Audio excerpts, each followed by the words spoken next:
अगर आपके घरों में भी लड़ाई झगड़े बने रहते हैं तो गौतम बुद्ध की इस कहानी को बड़े ध्यान से समझना। गौतम बुद्ध के एक शिष्य थे जिनका नाम अनाथ पिंडक था। वो गौतम बुद्ध को बहुत मानते थे। उनके बताए हुए मार्गों पर चलना और उनके उपदेश सुनना अनाथ पिंडक को बहुत अच्छा लगता था। एक दिन गौतम बुद्ध अनाथ पिंडक के घर आए। अनाथ पिंडक ने गौतम बुद्ध का बहुत अच्छे स्वागत किया। फिर गौतम बुद्ध और अनाथ पिंडक दोनों बैठ के बातें करने लगे कि तभी अनाथ पिंडक के घर से लड़ाई झगड़ों की जोर जोर से आवाजें आने लगी।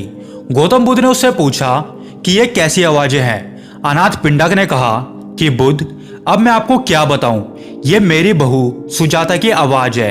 मैं उससे बहुत परेशान हूं। बुद्ध ने उससे पूछा, क्यों, ऐसा क्या किया है तुम्हारी बहू ने जिसके कारण तुम उससे परेशान हो। अनाथ पिंडक ने कहा कि बुद्ध, मेरी बहू बहुत घमंडी है, पति का अनादर करती है और हमारी बात भी नहीं मानती, जिसके कारण हमेशा पूरे घर में झगड़े का वातावरण बना रहता है। उसकी किसी से नहीं बनती, उसकी वजह से हम सब परेशान रहते हैं। ये सुनकर गौतम बुद्ध अनाथ पिंडक की बहू को अपने पास बुलाते हैं। सुजाता बुद्ध के पास आती है और बुद्ध को प्रणाम करती है। बुद्ध उससे पूछते हैं कि सुजाता, तुम मुझे यह बताओ कि तुम कैसी पत्नी हो, वधिक समा, चौरसमा, परमार्थ समा, मात्र समा, भगनी समा, साक्षी समा या फिर दासी समा, तुम इनमें से कौन सी गृहिणी हो। ये सब सुन के सुजाता को कुछ समझ नहीं आता।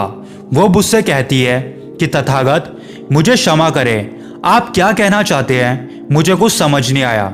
गौतम बुद्ध उससे कहते हैं कि मैं बस तुमसे यह कहना चाहता हूं कि जो पत्नी हमेशा क्रोध करती है और अपने पति से हमेशा बदला लेने की भावना रखती है, वो कसाई के समान मानी जाती है, यानी कि वो वधिक समा है। जो पत्नी अपने पति की संपत्ति अपने मौज और शौक में खर्च करती है, उसका सदुपयोग नहीं करती, वो चोर समा कहलाती है। और जो पत्नी आलसी होती है, वो परमार्थ समा है। जो पत्नी अपने पति का ध्यान रखती है, उसकी चिंता करती है, वो मातृ समा है, यानी कि माँ के समान। जो पत्नी अपने पति से बहन की तरह स्नेह करती है और लज्जा भी करती है, वो भगनी समा है।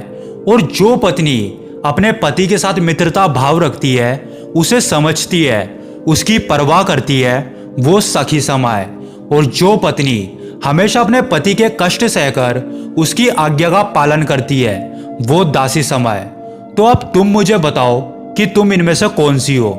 ये सब सुनने के बाद सुजाता की आंखें भर जाती है और वो गौतम बुद्ध के चरणों में गिरकर उनसे कहती है कि मुझे क्षमा कर दे बुद्ध, मैं इनमें से कौन सी हूँ यह मैं खुद नहीं जानती, लेकिन आपकी इन बातों से आज मेरी आंखें खुल गई। मुझे एहसास हुआ कि मैं बहुत गलत कर रही थी। अपने क्रोध में आकर मैं सबसे झगड़ती रहती थी। मैंने ये नहीं सोचा कि इससे मेरे ही घर का वातावरण खराब हो रहा है, घर में अशांति फैल रही है। लेकिन अब मुझे अपनी गलती का एहसास हो गया है। मैं आपको विश्वास दिलाती हूँ कि आज से मैं अपने पति और बड़ों का सदैव आदर करूँगी, उनके साथ कभी नहीं झगड़ूंगी, सबके साथ प्रेम पूर्ण व्यवहार करूँगी। आज से मैं अपने आप को इस घर की लक्ष्मी मानकर इस घर की देखभाल करूँगी और सबके साथ प्रेम से रहूँगी। सुजाता की यह बात सुनकर गौतम बुद्ध बहुत प्रसन्न हो जाते हैं और सुजाता को अपना आशीर्वाद दे देते हैं। सुजाता के जाते ही गौतम बुद्ध अनाथ पिंडक से कहते हैं कि यह सिर्फ सुजाता के लिए ही नहीं बल्कि सभी के लिए है। हम सभी को अपने बड़ों का आदर करना चाहिए, उनके साथ प्रेम से रहना चाहिए और इस बात का ध्यान रखना चाहिए कि हमारी वजह से कभी घर का माहौल खराब ना हो, वरना उसका असर सभी पर पड़ता है। इसलिए अपने घर में शांति बनाए रखें। छोटों के साथ साथ बड़ों को भी चलना होता है, उसे सही गलत बताना पड़ता है। अगर बच्चा कोई गलती करे तो उसका सही से मार्गदर्शन करे, ना कि उससे दुखी हो जाए, क्योंकि ये सब घर का माहौल और खराब करता है। गौतम बुद्ध की बात सुनकर अनाथ पिंडक बोले कि धन्यवाद बुद्ध, मुझे ये सब बताने के लिए। अब से मैं भी इन सब बातों का ध्यान रखूंगा।